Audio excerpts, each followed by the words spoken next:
السلام علیکم ویورز، آج جو ہمارے پاس ویڈیو ہے وہ بہت ہی خوبصورت ویڈیو ہے. انجینئر محمد علی مرزا صاحب کی ویڈیو ہے اور وہ بتا رہے ہیں میریکلز آف پروفٹ محمد صلی اللہ علیہ وآلہ وسلم. ہمارے جو نبی کریم صلی اللہ علیہ وآلہ وسلم تھے ان کے معجزات، وہ آج ان کے بارے میں بتا رہے ہیں کہ ان کے پاس کیا کیا معجزات تھے. میں نے بلال یہ ویڈیو دیکھی ہوئی ہے اور بڑی مزے کیا اور بڑی خوبصورت ویڈیو ہے. تو ویورز مل کے دیکھتے ہیں، اس کے بعد پھر اس پہ بات کرتے ہیں.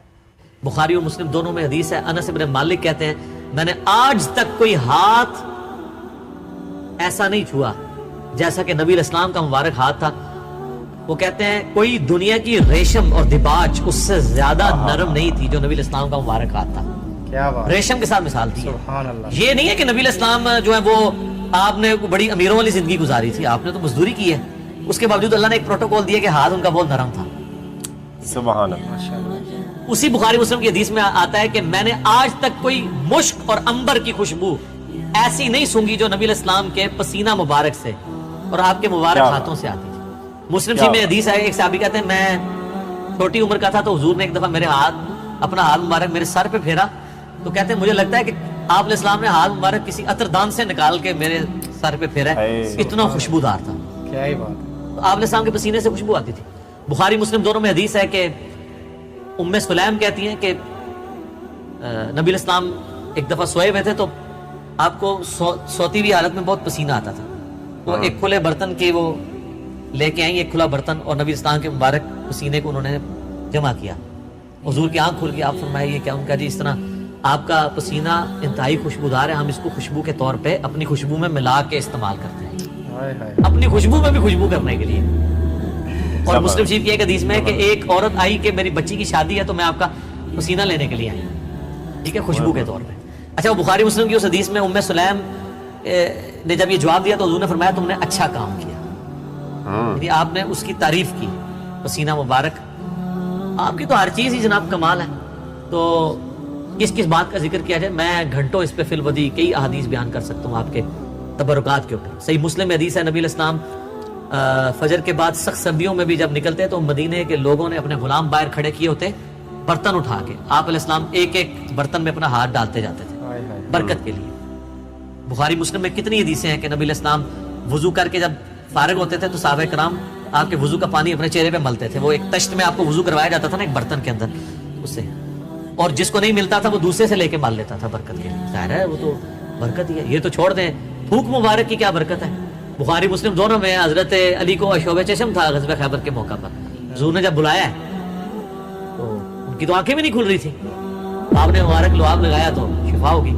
شعب چشم ایک وائرل ڈیزیز ہے سر، میں اس کو بھگت رہا ہوں. 2016 میں بھی تھی، آج 2020 ہو گئے، میری آنکھیں دوبارہ ریکور نہیں اس طرح ہو سکی. تو ایک لمحے میں جناب شعب چشم ختم ہو جائے، کیا ہی بات ہے. پھر آپ نے مبارک ہاتھوں سے زیرہ باندھ کے تو خیبر کے لیے روانہ کیا، آپ کی مبارک تھوک کی برکت. اس طرح بخاری مسلم میں کئی حدیث ہیں کہ آپ نے اپنا لعاب دہن کسی کنویں میں ڈالا ہے، پانی اوپر آ گیا. کھانے میں ڈالا ہے، کھانا 10 بندوں کا تھا، 300 بندوں نے کھا لیا ہے اور اتنے کا اتنا ہے، کام ہی نہیں ہو رہا.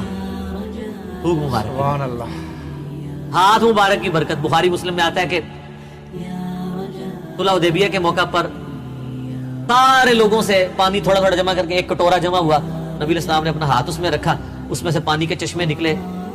1500 صحابہ نے، جابر بن عبداللہ کہتے ہیں، وضو کیا، پانی پیا، جانوروں کو پلا لیا اور اپنے مشکیزیں بھی بھر لی. تو تابعی کہتے ہیں کہ وہ پانی کتنا تھا؟ انہوں نے کہا وہ دیکھنے کو تو ایک کٹورا تھا لیکن حضور کی انگلیوں سے جو چشمے نکل رہے تھے نا وہ پانی اتنا زیادہ تھا کہ 1 لاکھ بھی ہم ہوتے نا وہ پانی 1 لاکھ کو بھی کفایت کرتا تھا. کیا بات، تو آپ کے مبارک ہاتھوں کی برکت تھی.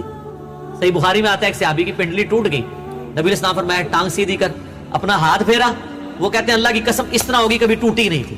حالانکہ سر پنڈلی ٹوٹ جائے نا اس کا کیورنگ پیریڈ 6 سے 8 ہفتے ہے اور سالوں اس کی احتیاط چلتی ہے، آپ دوبارہ نہیں وہ باندھ سکتے. اور صحابی کہتے ہیں مجھے یاد بھی نہیں ٹوٹی تھی. معجزہ. کیا بات ہے. بخاری مسلم میں آتا ہے کہ ایک شخص نے جمعے کے خطبے کے دوران کہا یا رسول اللہ مویشی علاقوں کے دعا کریں بارش کے لیے. دعا کی، اسی ٹائم بارش شروع ہوئی، اگلے جمعے تک جاری رہی. اگلے جمعے وہی بندہ کھڑا ہو گیا کہ ہمارے گھر جو ہیں وہ اب پانی ان پہ ٹپکنے لگا. آپ بس یہ دعا کریں کہ زمینوں پہ سائڈ پہ ہو، گھروں پہ نہ ہو. تو بخاری مسلم کے الفاظ ہیں، آپ نے یہ انگلی سے بادلوں کو اشارے کیے. کیا اب جن صحابہ نے یہ منظر دیکھا ہوا تھا، صحیح بخاری میں آتا ہے، ابن مسعود کہتے ہیں ہم حضور کے ساتھ کھانا کھاتے تھے، ہم اس کھانے کے نوالوں میں سے تسبیح کی آواز سنتے تھے. یہ تو برکات آپ کی تھی. جابر بن عبداللہ کہتے ہیں، مسلم شریف میں حدیث ہے کہ ایک سفر کے دوران حضور نے مجھے کہا 2 درختوں کو کہ اللہ کے نبی کہہ رہے ہیں مل جاؤ، میں نے رفع حاجت کرنی ہے. وہ جڑوں سمیت اکھڑ کے اکٹھے ہوئے، کہتے ہیں میں نے حضور کو پانی دیا، آپ سنجا کر کے فارغ ہوئے، آپ نے یوں انگلی سے اشارہ کیا، واپس اپنی جگہ پہ چلے گئے. یہ چیز صحابہ کرام کے ایمان کو بڑے اوپر کے لیول پہ لے جاتی تھی. بے شک بے شک. اور یہ تو نبی علیہ السلام کے ڈائریکٹ تبرکات ہیں. آپ کے بال مبارک جو آپ سے ٹوٹ کے الگ ہو چکے ہیں، ان کی برکات بھی آپ سنیں. صحیح بخاری میں آتا ہے کہ ام سلمہ نے حضور کے چند بال نکالے ایک ڈبیا میں سے، صحابہ ملاقات کے لیے گئے ام المومنین سے، ان کا یہ حضور کے بال ہیں، اور جب بھی کوئی بیمار ہوتا ہے تو محلے میں سے مجھے پانی کا برتن بھیج دیتا ہے، ہم اس میں گھول کے دیتے ہیں، شفا ہو جاتی ہے حضور کی وفات کے بعد. اور بال مبارک تو پھر بھی جسم کا حصہ ہے، کرتا مبارک تو جسم کا حصہ بھی نہیں ہے، یہ تو الگ سے ایک چیز ہے نا. صحیح مسلم میں ہے کہ سروانی تیالسی جبہ اسما ابن بنت ابی بکر نے حضرت عائشہ کی بڑی بہن نے نکالا اور کہا یہ رسول اللہ کا کرتا ہے، جس کے اوپر یہاں پہ گوٹ بھی لگی ہوئی تھی، کالے کلر کا تھا. بائی چانس آج میں نے بھی کالا کپڑے پہنے، یہ سنت ہے. تو وہ کہتی ہیں کہ حضرت عائشہ کی وفات کے وقت میں نے اپنی بہن سے یہ کرتا لے لیا اور حضور اسے پہنتے تھے، اور ہم اس کا دھون مریضوں کو شفا کے لیے دیتے ہیں. اچھا کیا ہے بات. یہ ساری آپ کی برکات ہے. آپ علیہ السلام ایز اے اسپیشیز انسان ضرور تھے، مرتبے میں اور کوالٹیز میں کوئی انسان ان کے برابر نہیں تھا. بخاری مسلم میں آتا ہے کہ آپ علیہ السلام پیٹھ کے پیچھے بھی دیکھ لیتے تھے. کیا بات ہے. آپ نے فرمایا، بخاری مسلم کے الفاظ ہے کہ اپنی صفیں سیدھی رکھا کرو اور نماز خشوع خضوع سے پڑھا کرو. اللہ کی قسم میں اپنے پیٹھ کے پیچھے سے بھی تمہیں دیکھ رہا ہوتا ہوں. یعنی حضور علیہ السلام کو پیچھے بھی نظر آتا تھا آنکھ کے بغیر. یہ معجزہ ہے، یہ اللہ نے آپ کی اسپیشل پروٹیکشن کی ہوئی تھی. آپ پہ وہ پیچھے سے بھی حملہ نہیں کر سکتا تھا. آپ ہر طرف 360 ڈگری کا آپ کو ویژن ہر وقت نظر آتا تھا. یہ آپ کا معجزہ تھا. سبحان اللہ. بخاری مسلم میں الفاظ ہیں، وہ کسوف کی نماز آپ نے پڑھائی، سورج گرہن کی. آج بھی میرا لگا ہوا تھا یہ 1-2 دن چلنا ہے. تو کسوف کی نماز پڑھائی تو آپ نے نماز کے دوران کچھ قدم آگے کیے، پھر یوں ہاتھ بڑھایا، پھر واپس کھینچ لیا. صحابہ نے کہا یا رسول آج آپ کو ایک عمل ایسا کرتے دیکھیں جو پہلے نہیں کرتے. آپ فرمایا کہ میں نے جب نگاہ اٹھائی تو میں نے جنت دیکھ لی، جنت 7 آسمانوں کے اوپر، اور اس میں میں نے انگوروں کا ایک گوشہ دیکھا. میں نے ارادہ کیا تمہارے لیے توڑ لوں، پھر تم کھاتے ہی رہتے، کیونکہ جنت کو فنا نہیں ہے. وہ اگر گوشہ نیچے آ جاتا نا اسی بھی کھا رہے ہوں گے. جی جنت کو موت نہیں ہے. جنت میں آپ جب کھائیں گے، کھا کے فارغ ہوں گے، پھر وہاں ایک گوشہ اور لگ جائے گا.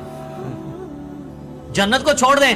بخاری مسلم میں آتا ہے حضرت ابو ہریرہ کو حضور نے وہ ایک تھیلی میں کھجوریں دی تھی، پوری زندگی کھاتے رہتے تھے. وہ ایک دفعہ ان سے پھر الٹ گئی تو اس کے بعد وہ ہوا، جب تک وہ کھاتے رہے. یاسر کیا ہی خوبصورت ویڈیو تھی، اور کیا ہی مطلب نا شخصیت بالکل ایمان نبی کریم صلی اللہ علیہ وسلم کی. ہاں کیا ہی بات ہے ان کے. مطلب اگر یاسر یہ اگر انجینئر محمد علی مرزا صاحب 100 سال تک بھی بولتے رہے نا تو ان کی خصوصیات ختم ہونے والی نہیں ہیں. وہ شخصیت ہی ایسی ہیں. بالکل ایسا ہی ہے. اور اللہ تعالیٰ نے اپنے بندہ خاص کو بڑے خاص قسم کے معجزات سے نوازا ہے، اور رہتی دنیا تک ایسے معجزات جو ہیں وہ ظاہر ہے کسی بھی شخصیت کو ملنے والے نہیں ہیں. اور یہ خاص پروٹوکول نبی کریم صلی اللہ علیہ وآلہ وسلم کی ذات پاک کے ساتھ تھا. بالکل ایسا ہی ہے. اور انجینئر صاحب کا یاسر جو ایک بتانے کا طریقہ ہے نا وہ بہت پیارا ہے. مطلب ایک نا چیز جو دل کو لگتی ہے، ان کی جو کئی ہوئی باتیں ہیں نا وہ ڈائریکٹ دل پہ اثر کرتی ہیں. بالکل. اور یار ہمارے لیے یاسر میں یہ کہنا چاہوں گا کہ ہمارے لیے یاسر کم بختی ہوگی کہ ایسی شخصیت ہمارے لیے رول ماڈل ہے جو اللہ نے ہمیں بنا کے دی ہے. بالکل. اگر ہم ان کی بھی پیروی نہ کریں تو ہمارے لیے پھر بہت بری بات ہے. بہت بالکل ایسا ہی ہے. اب دیکھیں نا اللہ تعالیٰ نے کیسے کیسے معجزات کے ساتھ ان کو نوازا ہے. اور یہ ساری کی ساری چیزیں جو ہے نا یہ ہمیں ثابت کرتی ہیں کہ اللہ تعالیٰ کے نزدیک نبی کریم صلی اللہ علیہ وآلہ وسلم کی جو اہمیت ہے اور ان کے ساتھ جو محبت ہے وہ کتنی زیادہ ہے. بڑی نا مطلب ایک نا دل کو سکون ملتا ہے کہ ہم جس کی پیروی کرتے ہیں یاسر کتنے عظیم وہ انسان ہے اور کتنے خوبصورت شخصیت ہے وہ. بالکل ایسا ہی ہے. اب جتنا کہ ویسے احادیث کے اندر ان کے معجزات کے بارے میں بتا دیا گیا ہے اور انجینئر محمد علی مرزا صاحب نے جتنا اس کے اوپر ڈبیٹ کی ہے، روشنی ڈالی ہے، تو وہ میرے خیال ہے کہ ہمیں اس سے آگے ایک لفظ بھی نہیں کہنا چاہیے، ہمارے پاس تو کوئی الفاظ ہی نہیں بھی ان کی تعریف کے لیے الفاظ بھی نہیں ہیں. بالکل ایسا ہی ہے. ہم اللہ سے آخر میں یہی دعا کریں گے کہ ہمیں نبی کریم صلی اللہ علیہ وآلہ وسلم کے نقش قدم پہ چلنے کی توفیق عطا فرمائے. آمین. ٹھیک ہے جی، یہ تھی آج کی ویڈیو. اگر آپ کو ویڈیو پسند آئی ہے تو اس کو لائک کریں، شیئر کریں، چینل کو سبسکرائب کریں. ویڈیو دیکھنے کا بہت شکریہ. اللہ حافظ.